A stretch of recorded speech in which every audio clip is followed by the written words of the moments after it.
Yang terhormat Kepala Suku Badan Kesatuan Bangsa dan Politik Kota Administrasi Jakarta Timur, yang kami hormati Ketua Subkelompok Bina Ideologi, Wawasan Kebangsaan dan Politik, yang saya hormati para narasumber dari KPU dan Bawaslu Kota Jakarta Timur, serta marilah kita bersama-sama mengawali kegiatan ini dengan berdoa kepada Allah Tuhan Yang Maha Esa agar Allah Subhanahu wa Ta'ala memberikan kelancaran kesuksesan sesuai dengan niat dan harapan kita bersama. Doa akan menggunakan tata cara dalam Islam yang pertama selain Islam silakan berdoa sesuai dengan keyakinan masing-masing. Laporan pembahasan sosial kota pemerintahan gubernur dan wakil gubernur provinsi daerah Jakarta tahun 2024 bersama Forum Pembangunan Kawasan Kota Administrasi Jakarta Timur hari Rabu tanggal 30 Oktober 2024 jam sampai dengan selesai. Tempat awal dulu mengundang KPI Kota Administrasi Jakarta Timur dalam pembangunan Kota Administrasi Jakarta Timur.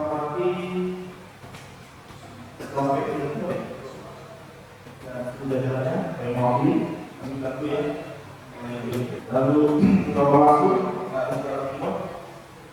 sampai mobil hadir protokol keamanan respon dan seluruh aturan perjalanannya dan juga peserta kegiatan berasal dari perwakilan masyarakat gitu ya, serta pemimpin daerah yang tidak dapat menentukan satu namun tanpa hormat saya. Assalamualaikum warahmatullahi wabarakatuh. Selamat jaga buat semua. Alhamdulillah kita bersyukur dan mengucapkan mereka di siang hari ini kita masih bisa hadir bersama tempat ini untuk mengikuti kegiatan sosialisasi para buka yang gubernur dan gubernur di Jakarta tahun 2024 bersama Forum Perasaan para Administrasi Jakarta Timur dan Masyarakat. Kegiatan ini ada dilakukan oleh Pak Kepala BPK kerjasama ya MPK dan KPU dan Jakarta. Ada yang hormati terutama bahwa informasi dan tahun bila belakang akan membawa banyak sekali perubahan dan Jakarta khususnya kehidupan politik bangsa dan negara. Kita akan lihat bahwa dalam kehidupan demokrasi pada negara pemilu dan negara yang dilaksanakan oleh tahun 2019 harus diakui harus harus dan juga dari pemerintah pusat dan desa bahkan KTP dan KTP. Tentang hal itu bisa politik dilakukan dalam terbuka, dalam kebajikan, dalam kedua dengan organisasi ini sebagai desa dan kita masih kalian melaksanakan di Provinsi DKI ini kalian mudah melakukan daerah itu atau tidak karena ada beberapa momentum bagi kepala negara dan masyarakat yang memilih untuk melaksanakan pemerintahan untuk melakukan kotanya masing-masing di pemilihan ini karena ada yang dibangun oleh masyarakat maka pilkada hanya menjadi normal dengan partisipasi dari masyarakat. Maka itu saya Kota Jakarta masuk kota terjangkau ini merupakan wilayah dari 20 provinsi, 16 kabupaten dan 92 kota yang akan menjalankan pilkada secara serentak tahun 2024 ini.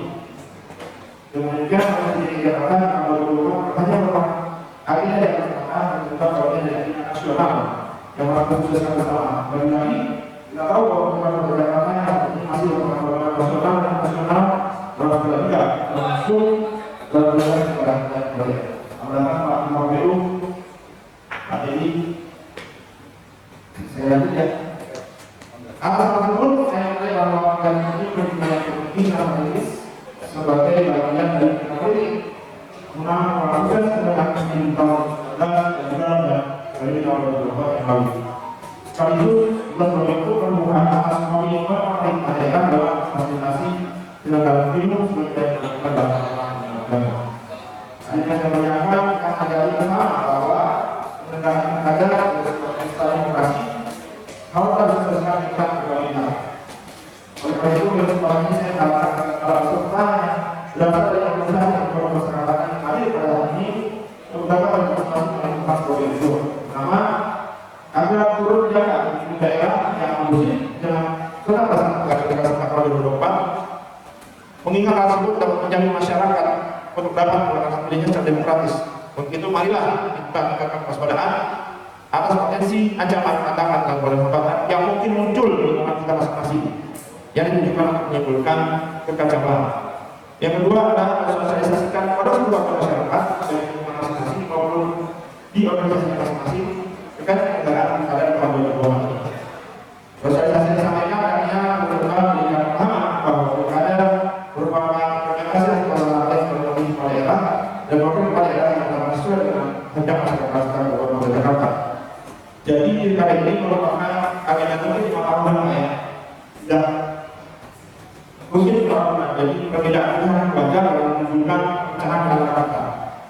Bagi ibu sekalian yang saya hormati, saya berharap ada beberapa nanti yang dilaksanakan tanggal 27 November langsung dengan aman, damai, kondusif, demokratis, khususnya di Jawa Timur. Tentu saja mengharapkan dari teman-teman organisasi masyarakat, terutama MPK, maupun juga dari komponen-komponen lain yang tergabung dalam MPK saja. Bapak Ibu, insyaallah beberapa hal yang dilaksanakan sebelum saya mulai kesempatan ini izinkan biasanya harus ada pantun gitu, ada mengantuk sebenarnya. Perahu bersandar di pinggir dermaga. Begitu kaya, masa muda. Satu suara sangat berharga untuk menentukan masa depan Jakarta. Satu suara untuk Jakarta. Betul lagi ya? Pergi wisata kedatangan Pantai Sepul. Tempatnya nyaman untuk bersukaria. Yuk, jangan mudah tiba warga Jakarta Timur, sukseskan negara demi sukses Jakarta untuk Indonesia. Demikian yang dapat saya sampaikan. Mudah-mudahan kita rahmani Allah Ta'ala kegiatan sosialisasi tentang kawasan gubernur dan wakil gubernur Provinsi DKI Jakarta tahun 2024 bersama gubernur kota kota Timur secara secara dibuka. Terima kasih dan saya. Assalamualaikum warahmatullahi wabarakatuh. Dan kami perkenalkan bahwa hadir juga di tengah-tengah mengikuti acara sosialisasi pada hari ini tokoh-tokoh pemuda yang dulunya banyak berkecimpung di peperangan. Yang hormati tokoh FPK Jakarta Timur, bukannya hadir ya seluruh Indonesia, perwakilan luar biasa di sebuah kehormatan bagi Kabupaten Jakarta Timur bisa bersilaturahmi, bisa bertatap muka dengan Bapak Ibu sekalian. Bapak Ibu sekalian, tentunya di siang hari ini kita bahas dan kita spesialkan pentingnya pilkada serentak di Jakarta. Bapak Ibu sekalian, pertama yang harus dilihat yaitu apakah sudah terdaftar atau belum. Bisa dicek di DPD online, di mana tempat pembuatan suaranya, di mana tempat tidurnya, langsung tertera oleh Ibu sekalian secara detail, dan ini sudah ada di dalam DPD online. Ada 3 kategori yang memang bisa memilih untuk pilkada serentak DKI Jakarta. Yang pertama yang bisa memilih adalah terdaftar dalam daftar pemilih tetap. Lalu DPT itu yang tadi saya sampaikan bisa dicek DPT online, untuk masukkan kita lalu buat semua by name dan address Bapak Ibu sekalian. Lalu yang kedua yaitu Bapak Ibu adalah pindah memilih.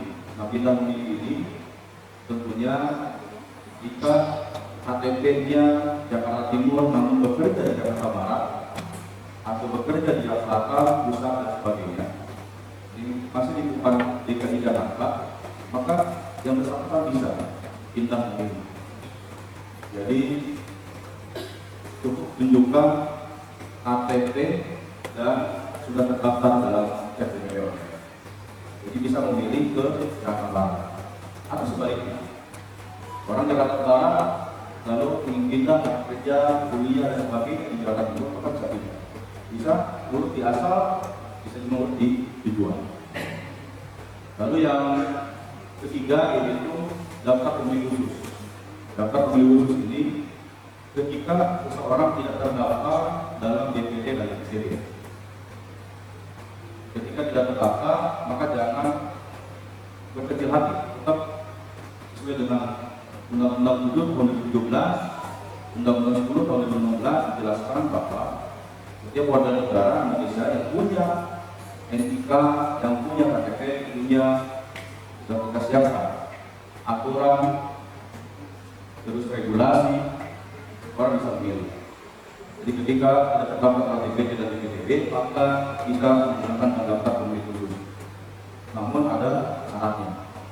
Ketika tidak terdaftar dalam DPD dan DPD, maka menggunakan DPK yang bisa digunakan pada jam 12 dan 13. Jadi 1 jam sebelum pemungutan suara selesai.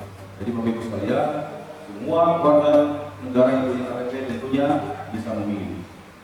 Namun DPK itu tidak semuanya bisa dilaksanakan atau bisa memilih, kecuali DPK itu atau yang punya KTP itu memilihnya di tempat asal atau domisilinya.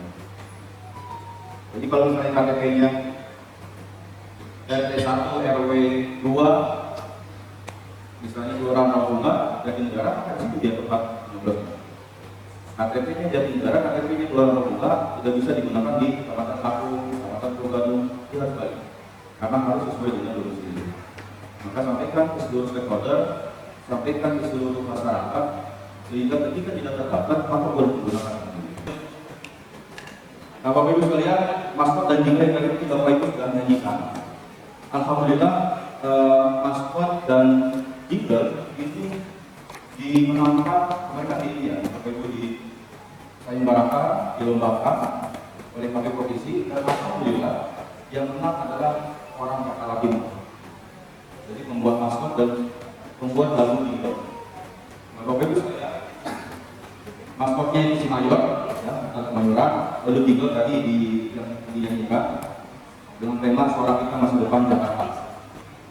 Lanjut. Nah, ini Bapak Ibu sekalian, terkait demokrasi secara harfiah, secara filosofi dan Bapak Ibu lanjut.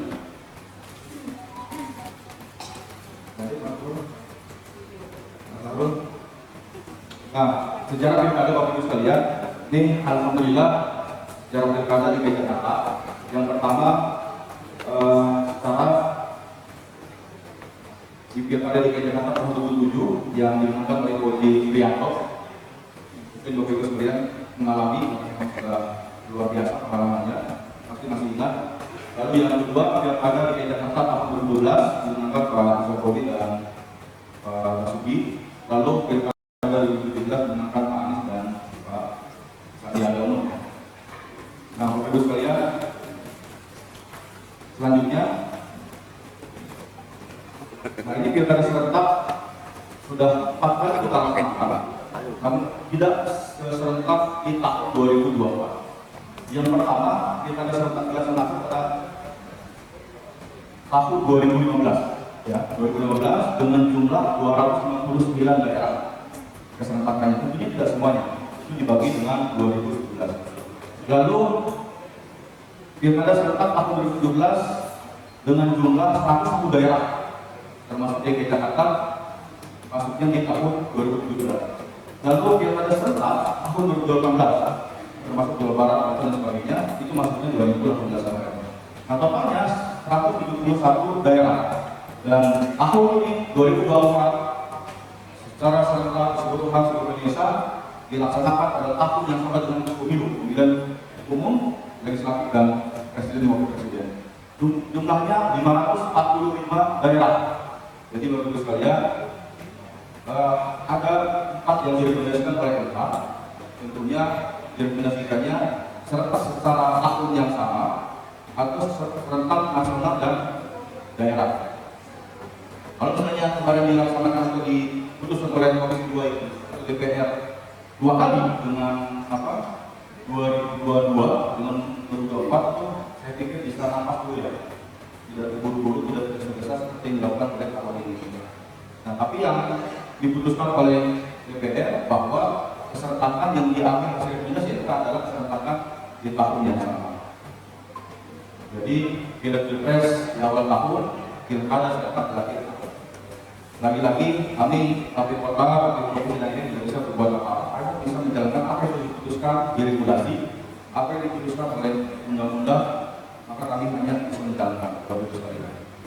Alhasil dengan kurang lebih plus minusnya memang kita rasakan bersama. Banyak sekali tahapan-tahapan yang berkurang, banyak sekali tahapan yang memang harus selesai pada waktunya. Nggak boleh sakit, nggak boleh lain, pokoknya harus pada jalan. Nah, ini apa namanya minusnya terkait dengan kesehatan.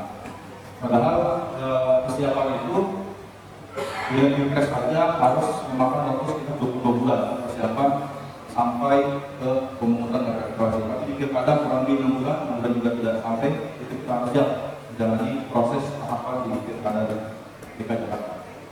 Lanjut, nah, ini dasar hukum saya pikir bisa digunakan nanti terkait dengan dasar hukum pilkada datang.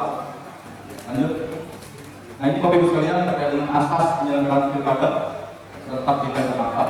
Pertama, langsung umum, bebas, rahasia, jujur, dan adil. Bapak Ibu sekalian, tanpa manajer Bapak Ibu, tanpa pengawasan Bapak Ibu, tidak akan terwujud benar asas ini. Maka kami mengajak supaya Bapak Ibu ikut adil dalam pelaksanaan pilkada yang jujur, adil, dan lainnya, supaya bisa diterapkan, diimplementasikan di masyarakat. Tanpa pengawasan Bapak Ibu, tentunya ini tidak berhasil. Maka mari bersama-sama kita mengawasi pilkada serentak di DKI Jakarta khususnya Jakarta. Bapak Ibu sekalian, mewujudkan asas penyelenggaraan sangat sulit sekali, sangat berat bila mana kita berjalan bersama.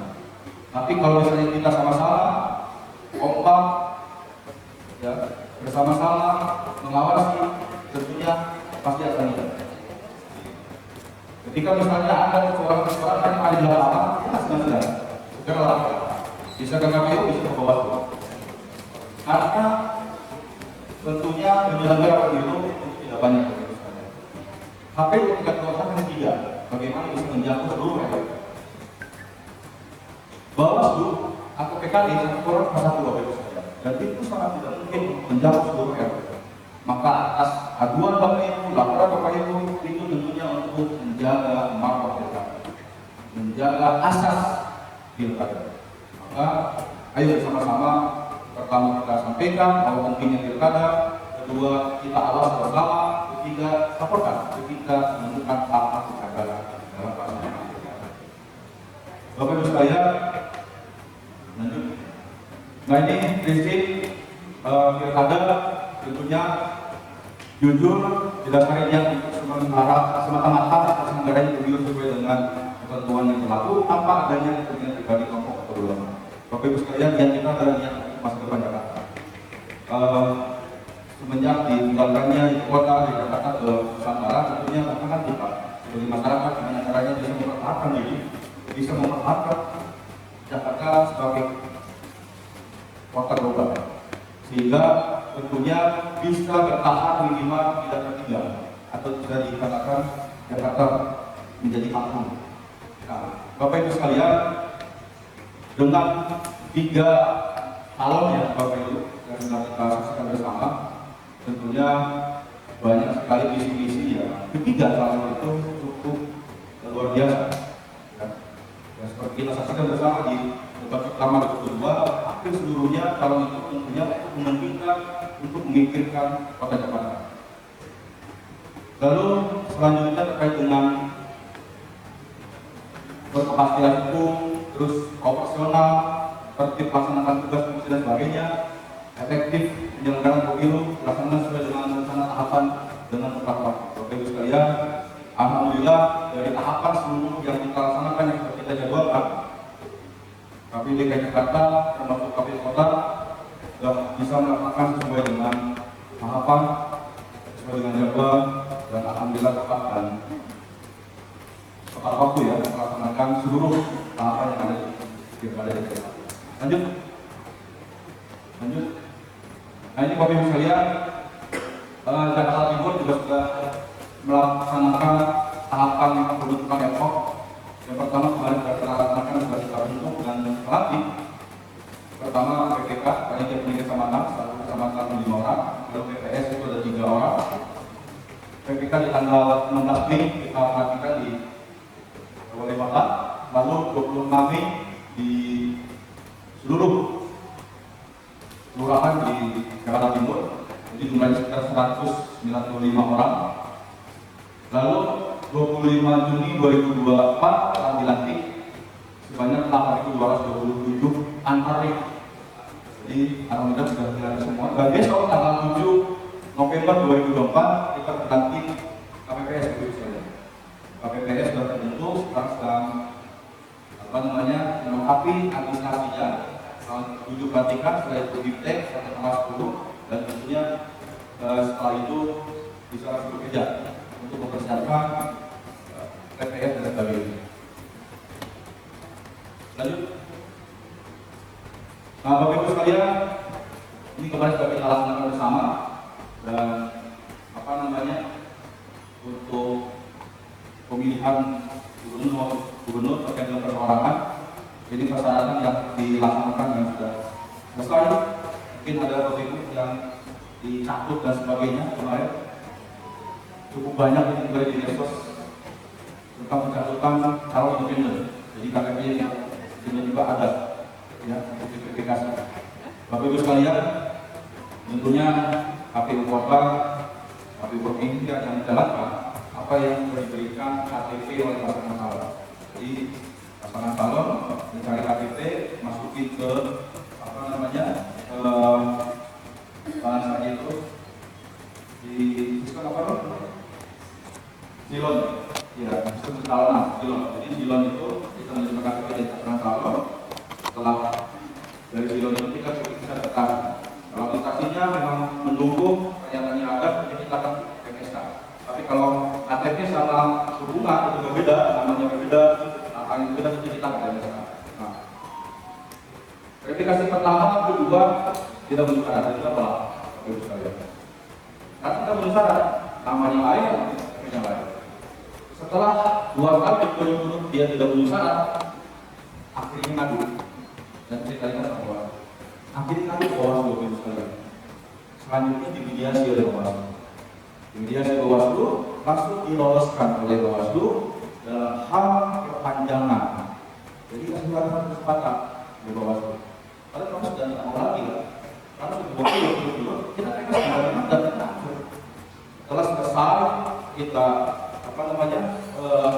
TMSK adu Bawaslu dengan isi waktu lagi. Setelah itu dimasukin datanya, itu bagus di datanya. Dan buktinya ada KTP dan umumnya ada. KTP itu KTP bohong kalau itu saya bingung dari mana berwarna. Nah, kalau sistem itu saya nama sama ini sama, ini harus kita TMSK. Jadi kan kita harus. Jadi kalau kita faktor tidak setting, mereka seluruhnya kita faktor. Nah itu Bapak Ibu sekalian. Setelah kita pertama, kedua, akhirnya lolos, kamu tipis, ya, sangat pas-pasan sekali. Dan pasangan kalau bisa merendam ke putaran satu. Nah, Bapak Ibu sekalian itu kronologis dan ketika verifikasi faktual di lapangan. Lanjut. Ini saya pikir di KPU Provinsi saja terkait dengan syarat calon gubernur dan wakil gubernur sudah kita laksanakan bersama dan sudah terwujud ya di pasangan calon. Lanjut.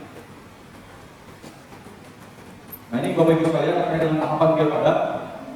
Tahapan pilkada ini kemarin diawali 26 Januari 2024. Ini masih tataran regulasi, masih tataran aturan yang dibuat oleh KPU. Jadi mulai Januari, Bapak Ibu masih proses aturan yang dibuat. Jadi KPU Kota Provinsi belum bisa melaksanakan sebelum aturan itu terbentuk. Makanya di Januari tahapannya sudah mulai, tapi belum ditindak kota. Lanjut. Nah ini Bapak Ibu sekalian terkait dengan mulainya di KPU Kota itu dimulai di bulan Mei. Jadi April sampai Mei senjangan DP4 terkait dengan data dan sebagainya. Lalu dilanjutkan dengan door to door, oke. Nah itu baru praktek. Jadi kurang lebih 6 bulan sebelum pemungutan itu baru efektif pelaksanaan tahapan. Makanya kalau misalnya nanti ada tahapan yang kurang sempurna sebagainya, dimaklumi kurang dari 6 bulan itu kurang melaksanakan secara sempurna, secara perfect. Nah, Bapak Ibu sekalian, tentunya di ruangan ini pasti punya jaringan yang cukup luas, bahkan bisa ke DPR sebagainya atau partai politik, mungkin bisa dievaluasi terkait dengan siapa. Apakah cukup kurang lebih 6 bulan bisa melaksanakan seluruh apa?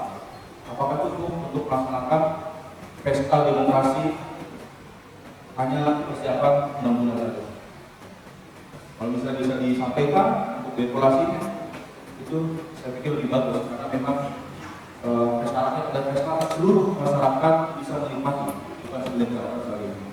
Nah, Bapak Ibu sekalian, selanjutnya lanjut seperti Mas Bunin. Jadi Bapak Ibu sekalian, jadi terkait dengan pelaksanaan kampanye, tahapan yang sedang kita laksanakan kemarin sudah kita mulai dari tanggal 25 Oktober 2024 sampai dengan tanggal 23 November 2024. Maka kampanye ini tentunya Bapak Ibu sekalian perlu melihat ya visi-misi ketiga paslon. Jadi visi-misi ketiga paslon ini Bapak Ibu bisa melihat lalu menyamakan dengan pola pikir Bapak Ibu, persepsi Bapak Ibu, siapa yang dipilih silakan. Jadi KPU bisa menjadikan ketiga pilihan ini di bilik suara. Mana yang paling tepat, mana yang paling dekat bisa Bapak Ibu pilih. Yang penting Bapak Ibu sekalian masuk ke TPS 5 menit, tapi efeknya untuk 5 tahun yang akan datang. Masa depan Jakarta di tangan Bapak Ibu. Suara kita masa depan Jakarta sesuai dengan yang lalu tinggal pemilu. Nah, jadi 23 November selesai kampanye, entah itu tatap muka, entah itu kunjungan, belusukan, entah itu di media sosial, selesai di tanggal 23 November. Setelah itu 3 hari masa tenang.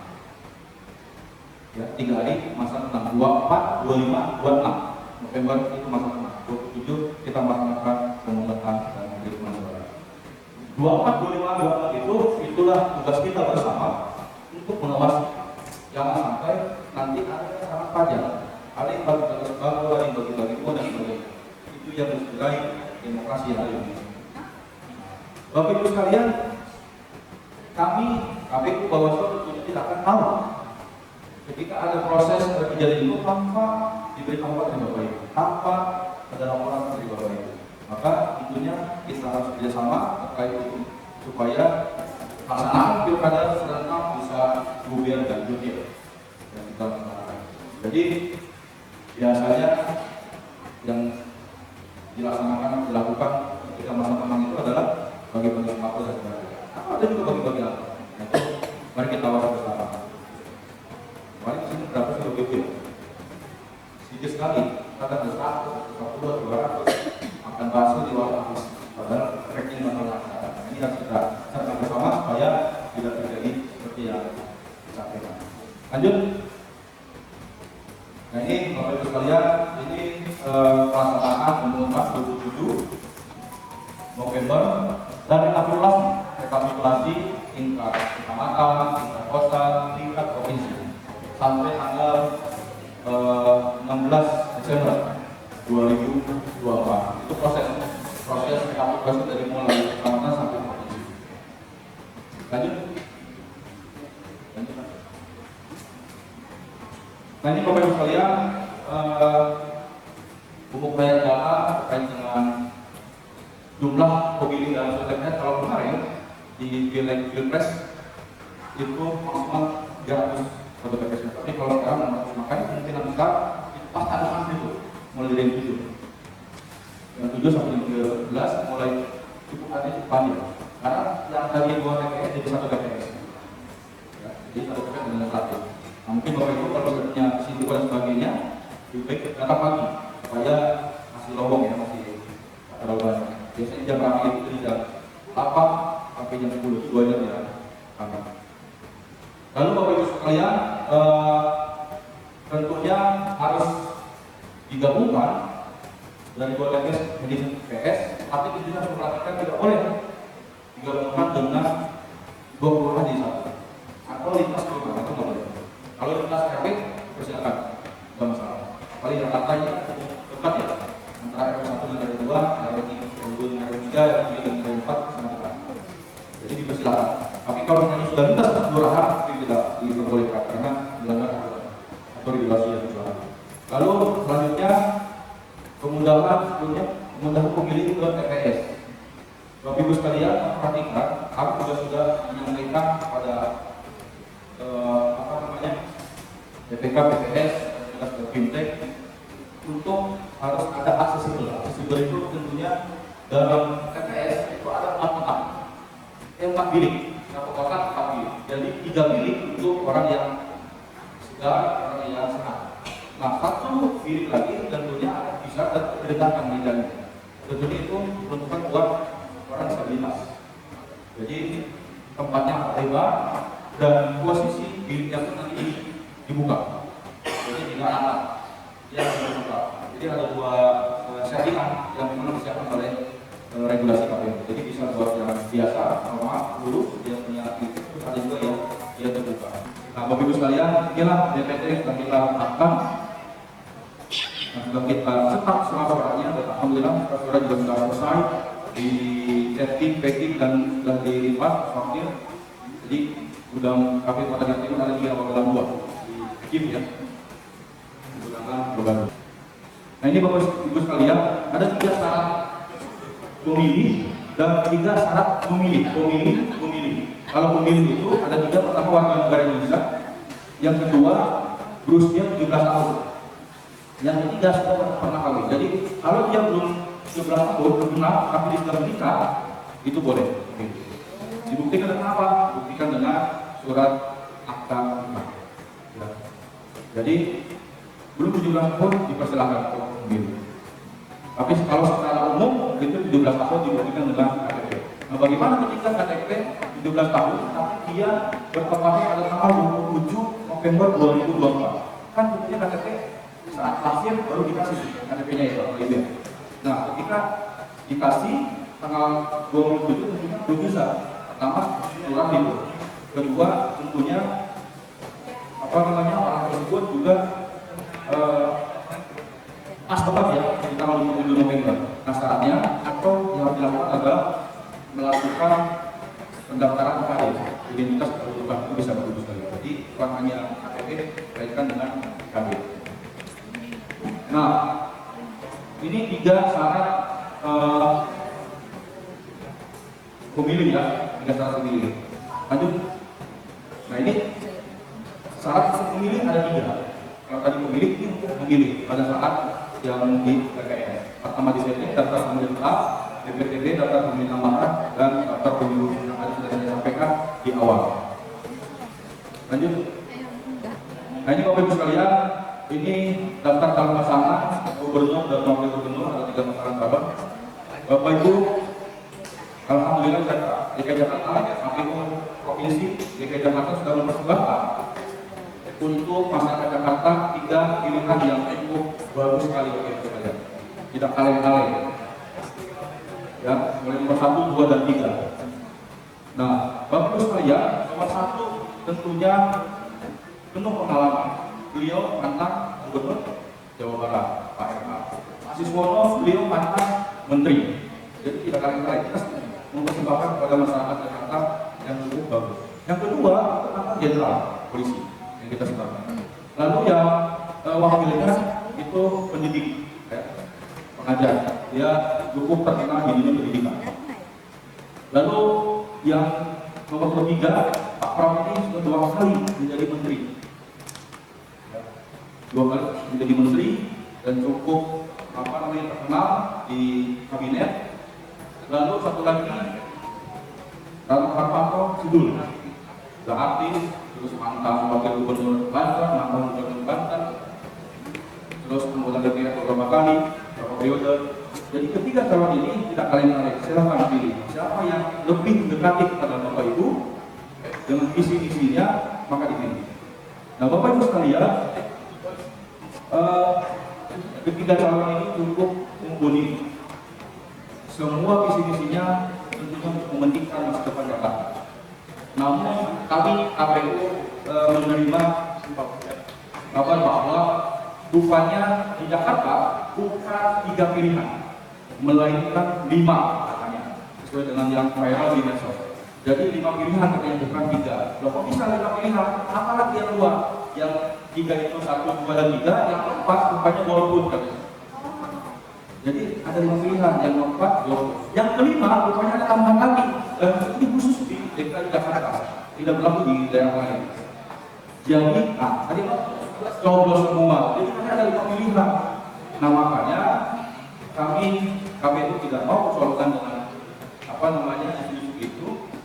KPU baik provinsi kota selalu berupaya untuk menyampaikan pentingnya pilkada, untuk menyampaikan sosialisasi mulai dari LSM, mulai dari pelajar, mahasiswa dan sebagainya, bahkan RT kami datang untuk mensosialisasikan bahwa pentingnya memilih Jakarta.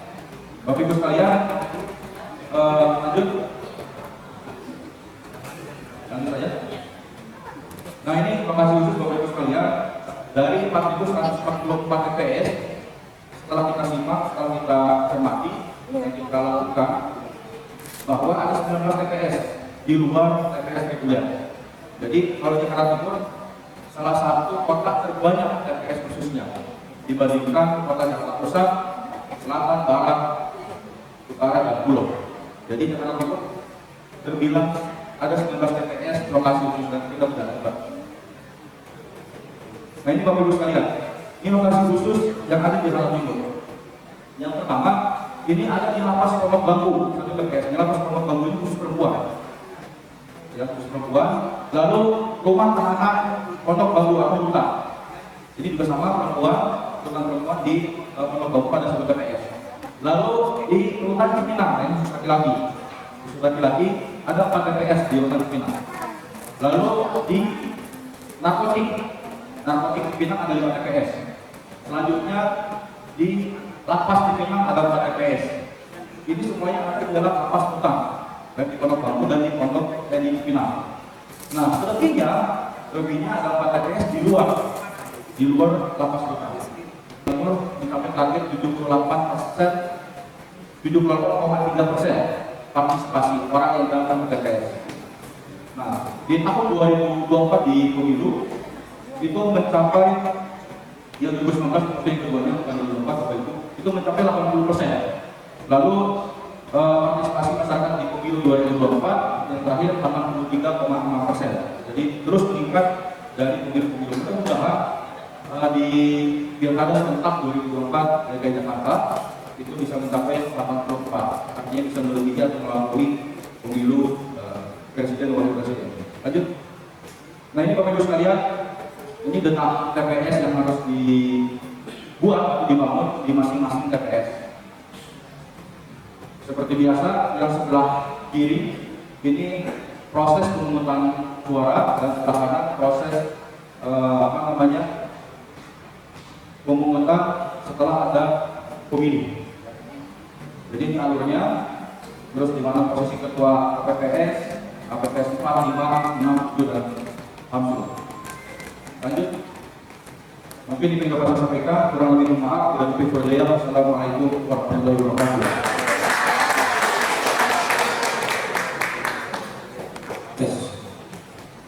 Baik, terima kasih Pak Deddy Kurnia paparan pada sore hari ini. Bapak Ibu hadirin yang terhormati, detail sekali apa yang dilakukan Pak Deddy dari mulai tahapan pemilu sampai ke akhir bentuk TPS. Mungkin di tradisi hari ini yang telah peserta mungkin ada anggota KPPS mungkin bisa ditanyakan. Namun dalam kesempatan berbahasa ini saat kita menunggu Bawaslu malam putih. Terkait soal regulasi itu di sana ditentukan bahwa pada pilkada yang melawan kota kosong, jika kota kosong menang, maka akan pemilihan ulang dengan calon yang berbeda. Dan saya mendapatkan informasi apakah sudah disahkan atau belum terkait soal pemenang pilkada itu, bahwa kalau dulu kan 50+1. Nah, saya dapat informasi katanya pilkada sekarang ini nggak ada putaran kedua. Informasinya begitu. Masih tetap kalau regulasi yang lama ada putaran kedua. Calon yang memperoleh suara terbanyak 1 dan 2, maka dia lolos putaran kedua. Ini di pilkadanya langsung, kalau pemenang yang suaranya terbanyak langsung dinyatakan sebagai pemenang. Apa begitu regulasi yang terbaru? Kami mohon. Namun lagi-lagi setiap pemilu yang kita temukan selalu adalah orang yang tidak memiliki daftarnya nomor. Jadi ya, ini sering terjadi. Jadi saya berharap pemilu apa di Indonesia tidak bisa berubah kayak di negara India, di negara-negara tetangga. Karena yang diinginkan selalu DPT, daftar pemilih tetap, yang sering berubah. Ini kalau kayak di India itu udah pakai titik jari, kayaknya nggak pernah ada kehidupan. Penduduknya malah lebih banyak India. Itu yang pertama.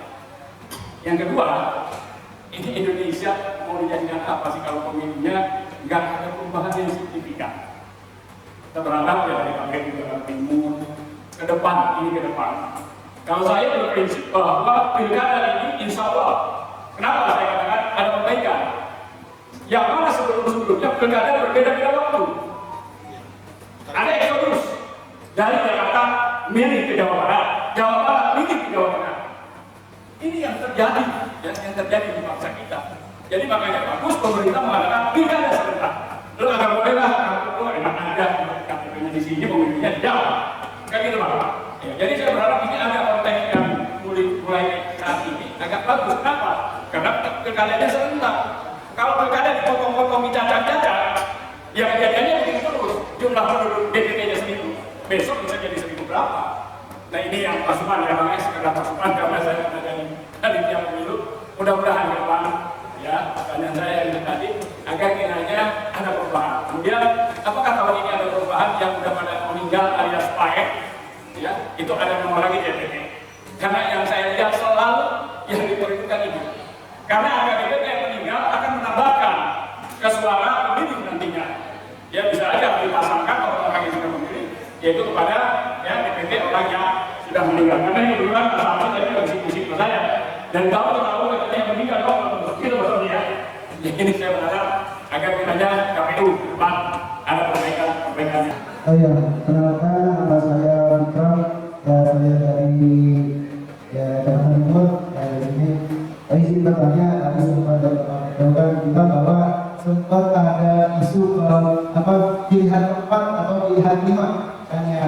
Nah tentunya berarti ini juga ya kenapa sampai bisa muncul pilihan 4 atau pilihan 5?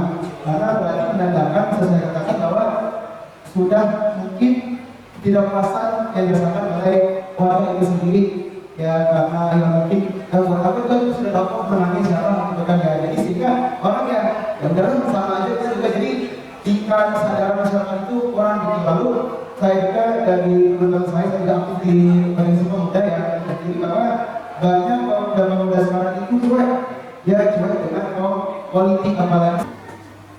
Jadi Makassar itu melawan kota kosong. Ketika Makassar melawan kota kosong dan dilawannya kota kosong yang menang. Kota kosong yang menang, kandidatnya sama. Nah, alhasil dari tahun 2020 sampai 2024 menjelang pilkada serentak lagi, dan ternyata efek negatifnya adalah daerah tertinggal. Tidak ada yang usul. Kalau saya dipegang oleh PLT, dipegang oleh PJ, tentu tidak maksimal. Kita sama-sama tahu bahwa pelayanan di masyarakat, tentunya di kelurahan, di kecamatan, ini sangat terkendala yang kita rasakan selama 2 tahun ini. Terkendala begini, banyak pejabat lurah, sektor, camat, wakil camat, sekam itu yang dipegang 1 orang. Contoh di kelurahan saya itu Pak Anda, dia kebetulan lurah Kampung Melayu, sekarang menjadi PLT di Raubunga. Jadi kemarin dipegang roda pemerintahan di kelurahan Raubunga itu oleh sektor wajib. Baru 3 bulan yang lalu dia pensiun. Sudah lurahnya dirangkap, sektornya pun pensiun. Akhirnya terkendala oleh saudara. Di waktu bersamaan ada undangan dari wali kota, ada undangan dari camat, ada undangan dari instansi lain, kosong tempat kosong, kelurahan kosong, sehingga terkendala terkait dengan pelayanan masyarakat. Nah, Bapak Ibu sekalian, tidak super power ketika dipegang oleh PJ. Banyak sekali kekosongan. Contoh lagi di Kramat Jati kosong sekarang camatnya, dipegang oleh Camat Makassar. Jadi jabatan Camat Makassar juga, Kramat Jati juga. Harusnya tidak maksimal. Nah, belum lagi keluaran lain, banyak sekali ahli pensiun dan sebagainya. Kalau misalnya dipegang sama PJ, dia hanya rutinitas saja, hanya rutinitas yang dijalankan oleh PJ. Beda halnya dengan hasil pemilihan, hasil mandataris rakyat. Itu super power, didukung oleh DPRD dan hasil pemilihan. Ketika ada pertemuan pasti dengan segera akan diisi.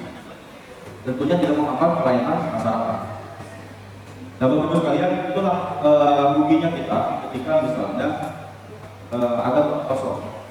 Dan alhamdulillah kemarin memang injured time dikeluarkannya regulasi dari MK bahwa mengikuti 7,5% surat-surat sah bisa maju dalam pilkada.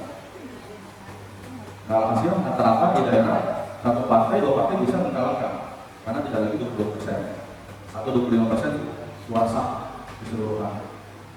Jadi Bapak Ibu sekalian, ini ada manfaatnya ketika diputuskannya oleh MK dalam hal menurunnya batas maksimal pencalonan. Jadi hampir sama dengan pencalonan independen. Nah, kalau calon independen itu mulai dari DPT 5 juta sampai 12 juta itu jatuhnya 7,5%. Ya, 7,5%. Nah, 7,5% itu kalau diakumulasi dengan DPT DKI Jakarta dan secara penyutaan, maka jatuhnya 613.000, ya, 600 pendukung atau 600 suara sah atau 7,5% suara sah itu sudah boleh. Jadi hampir sama rata dengan calon independen. Nah, Bapak Ibu sekalian, terkait dengan regulasi yang sudah ditetapkan di KPU 1 tahun 2024 terkait dengan DKJ dari Jakarta, bahwa untuk persoalan 50%+1 masih berlaku di DKI Jakarta. Jadi tidak diubah. Tidak seperti daerah lain. Kalau dapat seperti Jawa Barat dapat 36%, maka jadi ketika RK kemarin jadi di Jawa Barat. Nah, kalau Jakarta sekarang bisa. Kalau misalnya belum nyampe 50+1, maka belum dinyatakan pemenang. Maka harus ambil ulang untuk putaran kedua sesuai dengan regulasi yang ada. Nah, kemarin kita putuskan dan kita musyawarahkan dengan KPU Provinsi ketika dirapor bahwa kemungkinan besar untuk putaran kedua itu dapat pada tanggal 12 Februari 2025. Jadi yang lain mendapatkan DKI Jakarta belum, masih proses putaran kedua. Syukur-syukur satu putaran, kalau sudah ada 50+1 maka langsung menjadi pemenang. Karena sekarang ini kan kayaknya kan satu putaran kan gitu ya. Kemarin waktu pilpres satu putaran, makanya kayaknya proyekkan sebagainya. Nah, Bapak Ibu sekalian, Pak Haji Suryadi, dulu saya bersama beliau menjadi BPK 2012 ya, di 2012 yang jadinya Pak Jokowi ya.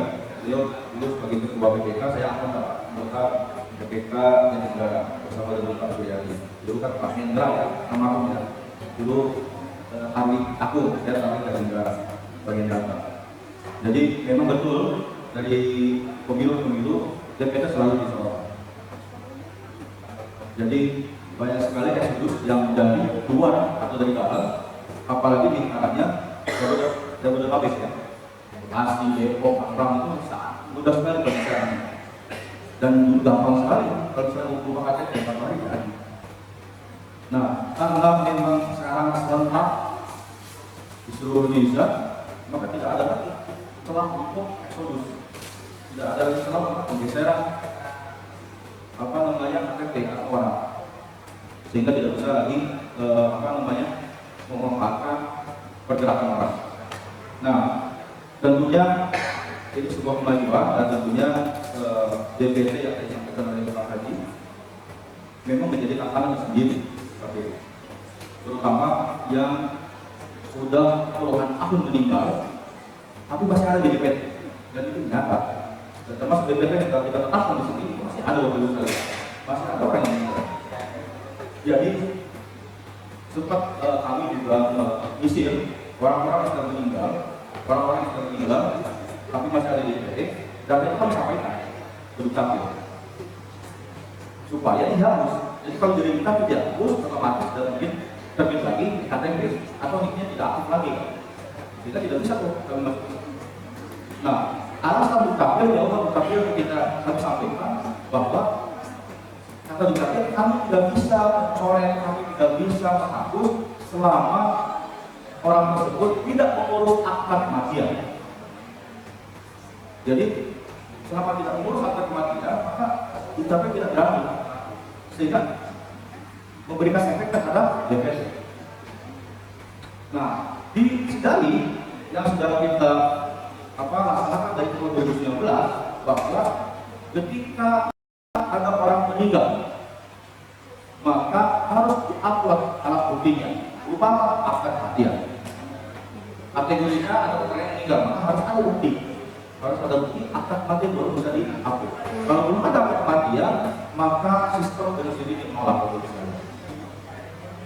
Nah, kecuali kalau memang NIK-nya sudah tidak aktif, sudah diatur oleh Dukcapil. Nah, itu bisa tidak proses. Nah, makanya tidak heran kalau misalnya di DPT itu masih ada yang. Nah, kemarin kita lakukan di tahun 2019, tahun 2024, ketika ada orang masukan dari masyarakat yang ternyata orang si A, si B, si C itu meninggal, maka solusinya dengan rekomendasi dari KPU Provinsi dan KPU RI bahwa nama-nama tersebut diarsir, ya. Jadi di DPT diarsir. Tetap akan ditetapkan di DPT karena memang tidak ada alat bukti pendukung, solusinya diarsir sehingga orang bisa mengakui bahwa kosong atau 60. Nah, ini yang pertamanya tidak disilang dikosongin. Bisa dibaca 0, bisa dibaca juga 8 oleh sistem. Ya. Maka ketika dikosongkan, maka langsung dibaca tuh jadi 886 atau 860. Bagaimana bila 860 sedangkan DPT-nya 319? Surat sah tidak sahnya. Ketika kita kasih hadiah, pentingnya pilkada, pentingnya masa depan Jakarta kita sampaikan, sehingga mereka juga antusias untuk ikut. Jadi hobi mereka terserta, tujuan kita sebagai KPU mensosialisasikan juga tercapai. Jadi alhamdulillah masukan-masukan yang selama ini dari Bapak Ibu, dari seluruh masyarakat tentunya yang positif kita akan ikuti. Kita melaksanakan termasuk tadi yang lomba basket seluruh peserta di DKI Jakarta. Mungkin itu Bapak Ibu sekalian dan dapat saya sampaikan. Terima kasih. Oke, terima kasih Pak Mas Teddy. Baik, beberapa poin yang telah kita dapatkan pada kesempatan hari ini bersama dengan temannya Pak Sabda, ini masalah regulasi sudah terjawab ya, bahwa khusus DKI Jakarta atau Jakarta itu tidak ada 50+1. Jadi kalau satu kali kita tanggal 27 November ya Mas ya, kalau tidak ada masuk ke 50+1, kita masuk ke putaran kedua itu khusus di Jakarta. Kemudian itu dari Pak Sudadi telah terjawabkan bahwa masalah digitalisasi ini mungkin dalam tahap penyederhanaan ya Mas ya, mungkin belum sekarang tapi mungkin 2 atau 5 atau 10 tahun ke depan. Dan saya dari penanya bahwa masalah ada pilihan 4 dan 5, saya pikir sudah terjawabkan bahwa KPU sudah melakukan sosialisasi agar pilihan 4, pilihan 5 ini tidak terjadi, karena tidak ada yang menguntungkan juga Mas ya, merugikan karena suara kita cuma karena suara adalah menentukan 5 tahun ke depan. Bapak Ibu hadirin yang kehormati, mungkin ada satu saja terakhir sebelum kita tutup pertemuan kita pada sore ini. Silakan jawabannya. Tolong mic atau suaranya ada sedikit, silakan Mas. Balik. Silakan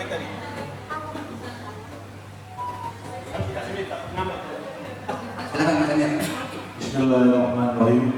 Assalamualaikum warahmatullahi wabarakatuh. Kepada Ketua PQ Bapak Teddy ya. Kebetulan Pak Teddy apa dulu? Pak Teddy. Pak Teddy betul. Kebetulan saya DPT tetap di wilayah Cimahi. Maka wajib pidana dijadikan TPS. Makanya ketika 2014 kemarin ada TPS itu Pak ya, pidana. Kita manggilnya pada TPS.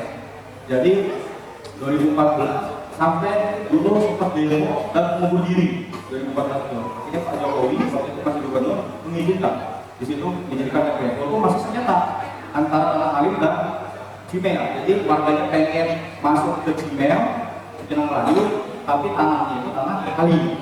Jadi gitu. Nah, teman-teman di sini warga di Tanah Gede ini sangat diuntungkan dengan regulasi waktu itu di tahun 2014. Jadi siapapun orang yang tinggal di situ, tapi bukan KTP itu, maka wajib pidana. KPU yang mengurus pindahnya. KPU, misalnya dia terdapat di Maluku, di NTT, kita hapus sana Pak. Di Maluku kita hapus, di NTT kita hapus. Kita munculkan di sini Pak. Dengan sistem kendali. Nah 2014, karena regulasinya ada faktor. Nah setelah Undang-Undang 7 2017 terbit dan sistem pendataan de jure, kebalikannya Pak, kebalikannya. Nah ketika de jure itu diterbitkan di Undang-Undang 7 2017 yang berbunyi bahwa siapapun orang yang ber-KTP di situ, ber-KTP di Cimel, ber-KTP di Makassar, walaupun puluhan tahun orang tidak pernah tidak pernah pulang, maka wajib hukumnya didaftarkan dalam DPT setempat. Nah, termasuk orang-orang tanah gila yang KTP-nya bisa di seluruh Indonesia, maka karena undang-undangnya dijuruk, pasti itu terdapat di daerah masing-masing sesuai dengan KTP-nya. Makanya tidak bisa lagi dibuat TPS Pak di sini. 2019 tidak ada TPS, 2024 juga tidak ada TPS, karena sistem sudah berubah. Sistem secara undang-undang sudah berubah.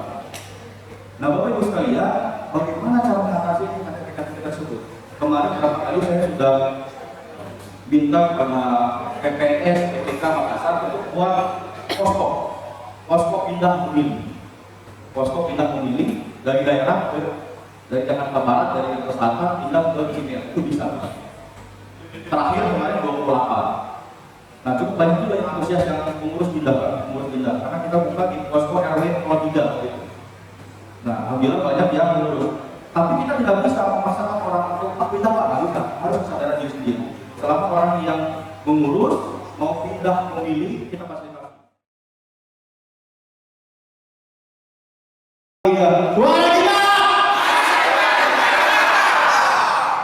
Sekali lagi dong. Hadir juga kepada Kasubag Umum Kepala Kpu Jakarta Bapak dan Ibu Ketua, Pengurus dan anggota Forum Pengurus Bersama Kota Administrasi Jakarta Timur, Bapak dan Ibu perwakilan tokoh masyarakat serta tamu juga daerah dari masing-masing daerah tentunya. Saya ucapkan assalamualaikum warahmatullahi wabarakatuh. Salam sejahtera bagi kita semua. Bapak dan Ibu semua, baru saja kita mengikuti satu kegiatan dan cukup ini sesuai dengan tagline KPU terkait dengan pilkada suara kita masa depan yang pertama. Maka dari itu melalui kesempatan yang berbahagia ini tentunya yang hadir dalam kegiatan ini sangat terbatas. Kami berharap Bapak dan Ibu dapat menyampaikan message atau pesan yang tadi sudah diterima oleh Ketua KPU langsung. Sehingga kegiatan ini memang salah satu tujuannya adalah sukses penyelenggaraan pilkada. Dan salah satu ukuran dari sukses penyelenggaraan pilkada